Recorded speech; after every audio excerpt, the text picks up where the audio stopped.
तुम्हालाही खानदेशी बिबड्या जर करायच्या असतील आणि कळत नसेल की कशा करायच्या, तर हा व्हिडिओ फक्त तुमच्यासाठी. त्यासाठी आपल्याला अर्धा किलो ज्वारी जी आहे स्वच्छ निवडून घ्यायची आहे, धुवून घ्यायची आहे आणि पाणी टाकून आपल्याला उन्हामध्ये ठेवून द्यायची आहे. मग दुसऱ्या दिवशी आपल्याला गहू आणि तांदूळ भिजत घालायचे आहे.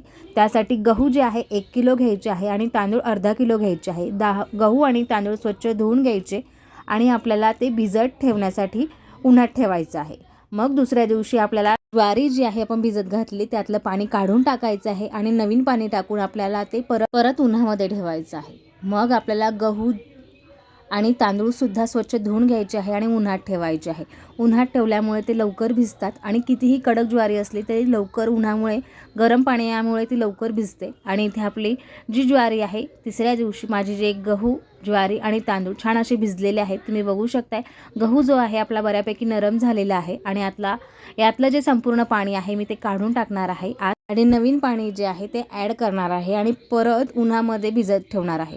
असं आपल्याला 3 दिवस करायचं आहे. 3 दिवस केल्यानंतर आपले जे गहू, तांदूळ आणि ज्वारी जे आहे ते छान असे फुलतात. फुलल्यानंतर त्याच्यामध्ये जो चीक आहे तो छान असा होतो. आता आपल्याला हा पूर्ण जो तिसरा दिवस आहे कंप्लीट झालेला आहे. आता आपल्याला हे सगळं जे आहे स्वच्छ धुवून घ्यायचं आहे आणि जर तुम्ही ज्वारी जी आहे 1 दिवस अगोदर भिजू घाला, म्हणजे ज्वारी जी आहे 4 दिवस भिजू द्यायची आणि गहू आणि तांदूळ 3 दिवस भिजू द्यायचे आहे. सगळं छान असं पाणी जे आहे आंबट ते सगळं निघून जाते. स्वच्छ धुवून घ्यायचे करून त्याच्यामध्ये जो आंबटपणा असतो तो निघून जातो आणि वास येत असतो तो सुद्धा वास निघून जातो.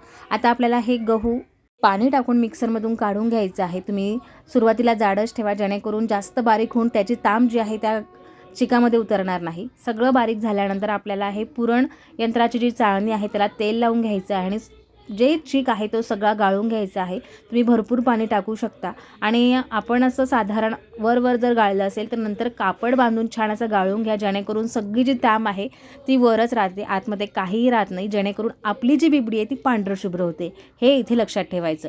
आपल्याला ज्वारीसुद्धा अशीच बारीक करायची आहे. ज्वारी बारीक करताना आपल्याला भरपूर पाणी टाकून बारीक करायची आहे कारण की ज्वारी थोडीशी जाड असते आणि कडक असते, त्यामुळे ती बारीक व्हायला आपल्याला भरपूर पाणी लागतं. त्याच्यामुळे ज्वारीसुद्धा छान अशी बारीक करून घ्यायची आहे आणि तांदूळ लवकर बारीक होता. आणि हे सगळं जे आहे ते रात्रभर आपल्याला पाणी टाकून झाकून ठेवायचं आहे. दुसऱ्या दिवशी त्यावर उरलेलं जे पाणी असतं ते काढून टाकायचं आहे आणि खाली जो उरतो तो फक्त चीक उरतो, जेणेकरून जे ताम वगैरे असते ती या पाण्यामार्फत सगळी निघून जाते आणि आपल्याला पांढरशुभ्र जो चीक आहे तो मिळतो, जेणेकरून आपली बिबडी आहे ते छान होते. आता इथे मी गहू, ज्वारी आणि तांदूळ या तिघांचे पीठ जे आहे ते एकत्र केलेले आहे. सगळं छान असं मिक्स करून घेतलेलं आहे आणि आता आपण बिबडी तयार करताना इथे जिरं, शोप, लसण, लाल मिरचीचा ठेचा म्हणजे भरड घेतलेली आहे, तीळ, मीठ आणि साबुदाणा घेतलेला आहे.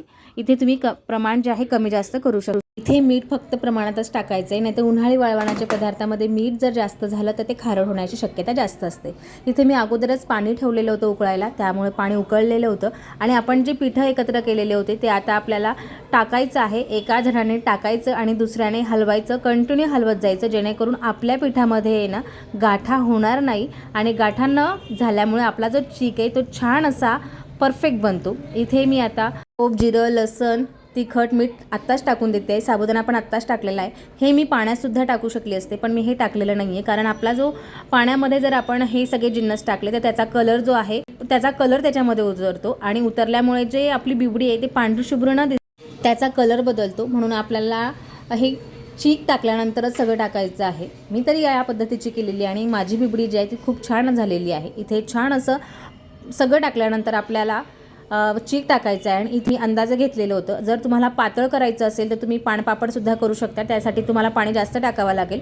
आणि जर घट्ट करायची असेल, बिबडी थापून करायची असेल तर पाणी हे बेतानेच टाका. जेवढा तुमचा चीक त्याच्यापेक्षा थोडंसं पाणी जास्त टाका. आता इथे हा माझा जो घाटा आहे तो छान शिजलेला आहे कारण त्याच्यावर जी ग्लेज आहे ती खूप अशी शाईनवाली दिसते. समजून जायचं की आपला जो घाटा आहे तो छान झालेला आहे, ज्याला अशी बुडबुडे चटाचटा तो शिजायला हवा आणि छान असा शिजल्यानंतर आपला जो घाटा आहे तो रेडी इथे झालेला असतो. आता वर आल्यानंतर मी इथे अगोदरच पूर्वतयारी करून ठेवलेली होती. जो घाटा आहे तो वरती आणल्यानंतर इथे कॉटनचा कपडा घ्यायचा आहे, कॉटनच्या कपड्याला पाणी लावायचं आहे आणि त्यावर बिबड्याचा घाटा टाकून आपल्याला तो थापायचा आहे. आता हे थापल्यानंतर आपली जी बिबडी आहे ती छान अशी गोल गरगरीत आली की आणि टाकताना ज्यावेळेस आपला घाटा जर कपड्याला चिटकला नाही तर समजून जायचं आपला जो घाटा आहे तो परफेक्ट असा शिजलेला आहे. ज्यावेळेस आपला घाटा परफेक्ट शिजलेला नसतो त्यावेळेस जी बिबडी आहे ती कापडाला चिटकलेली राहते. हे त्याचं उत्तम असं उदाहरण आहे. त्यामुळे जर आपला आता इथे घाटा जो आहे ना तो परफेक्ट असा शिजलेला आहे हे लगेच कळतं. ह्या पातेल्यामध्ये तो घाटा बसत नव्हता म्हणून मी परत याच्यामध्ये काढून घेतलं त्यातलं आणि त्याच्यामध्ये पाणी टाकून हा पातळ घाटा शिजवलेला होता. इथे मी पान पापड केलेले आहे आणि हे खूपच सोपे आहे. अवघ्या 15 मिनिटात इथे आपले बिबडे तयार होतात टाकून संपूर्ण, कारण की नुसते चमच्याने टाकायचे आहे. हे खूप लवकर होतात. तुम्हाला जर करायचे असेल ना तर तुम्ही पान पापड नक्की करा, कारण की ते खूप लवकर होतात. नुसतं पळीने टाकायचं आणि फिरवायचं, बस 15 मिनिटात तुम्ही गच्चीवरून खाली आले याची 100% गॅरंटी देते. इथे संपूर्ण जे बिबडी आहे आपल्या तयार झालेली आहे. मी संपूर्ण टाकून घेतलेले आहे. पानपापडसुद्धा टाकले आणि बिबडेसुद्धा टाकलेले आहेत थापून. आता ह्या तुम्ही बघू शकताय छान असे मस्त दिसत आहे. संध्याकाळी आली होती 6 वाजता. इथे ह्या बिबड्या ज्या आहेत त्या संपूर्ण सुकलेल्या होत्या. त्यावर पाणी मारलं आणि पाणी मारल्यानंतर इथे आदिरा मला मदत करते बिबड्या काढण्यासाठी. आता संपूर्ण जे बिबडे आहे पाणी टाकल्यानंतर ते लवकर निघतात, जेणेकरून जे बिबडे आहेत तुटत नाही पाणी टाकल्यामुळे. आणि जे बिबडे आहे सगळे जे बिबडे आहे ते अखंड निघालेले आहे. एकही तुटलेला नाही आहे किंवा एकही क्रॅक झालेला नाही आहे, एकही तुकडे पडलेले नाही आहे. सगळे जे बिबडे आहे ते खूप छान असे गोल गरगरीत निघालेले आहे.